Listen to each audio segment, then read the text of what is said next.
For America, at the celebration from the US President Donald Trump as he hailed the pulling off air of Jimmy Kimmel's late-night show. Kimmel bitingly critical, of course, of the US president, but his comments about the assassination of Charlie Kirk enough to trigger a threat by the head of the US communications regulator, and that in turn led Disney-owned ABC to suspend him. A number of Democrats assailing that decision, saying that free speech is under attack. Well, our international affairs editor, Kethevane Gorjestani, is joining me here on set. Kethevane, let's just look back a little bit and remind ourselves how we've sort of got to this point, if you like.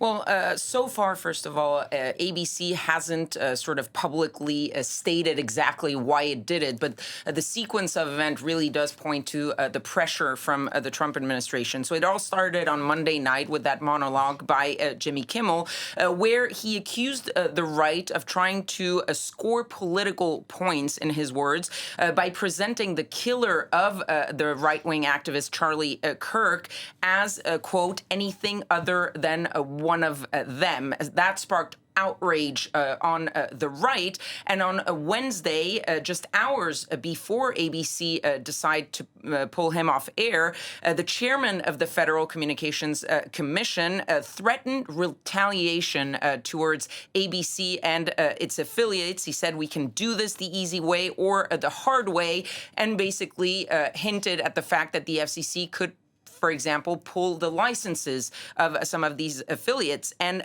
just right after he made those comments, Nexstar and Sinclair, which are two big companies that own a large part of the ABC affiliates around the country, decided to pull Jimmy Kimmel's show off of their air. Coincidence or not, these two companies have potential deals that would need to be approved by the FCC in order to go forward. But this is really the latest example of the Trump administration putting pressure on media companies, because the FCC chairman, of course, is a Trump appointee. But it's not just these FCC pressures. We've seen lawsuits by the Trump administration against ABC, CBS, New York Times, Wall Street Journal, and the FCC has also put pressure on other companies like CBS. Why am I referring to CBS? Because remember when Stephen Colbert, another late-night show host, was very critical of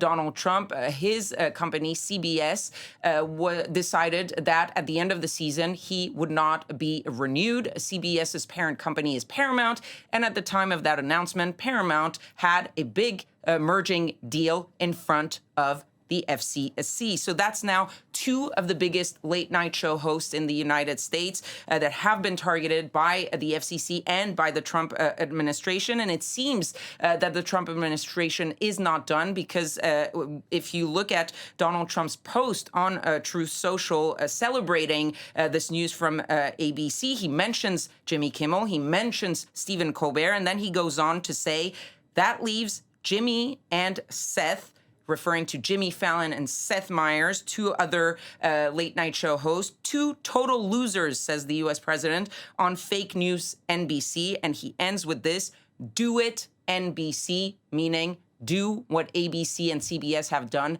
and get rid of these last two big late-night show hosts. Of course, the Democrats are crying foul over this, Kethevane. Critics saying, though, that it is actually a very dangerous moment for US politics, also US free speech, of course. Yes, because what this is showing is that you can no longer exactly say what you want on US airwaves or even on your social media. And the killing of Charlie Kirk really triggered a wave of sort of suspensions, firings for making comments that some potentially deem to be insensitive or divisive. There have been reports now of people being either suspended or outright fired, whether it's teachers, firefighters, journalists, a football team employee, and even a member of the military who has been targeted simply for quoting back some of the things that Charlie Kirk had said in the past.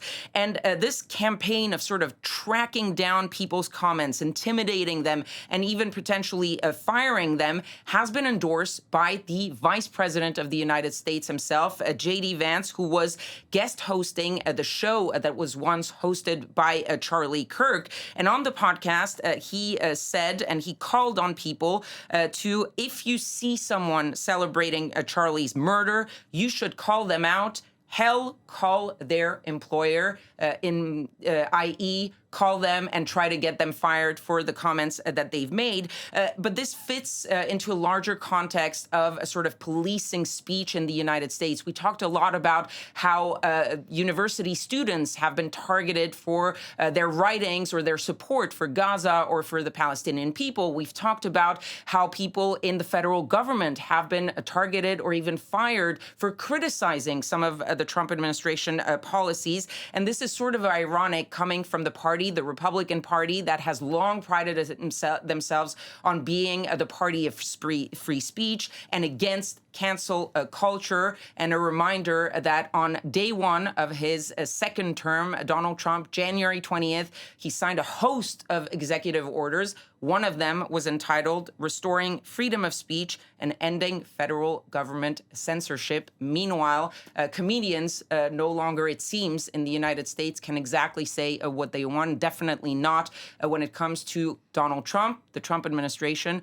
or even the broader MAGA world.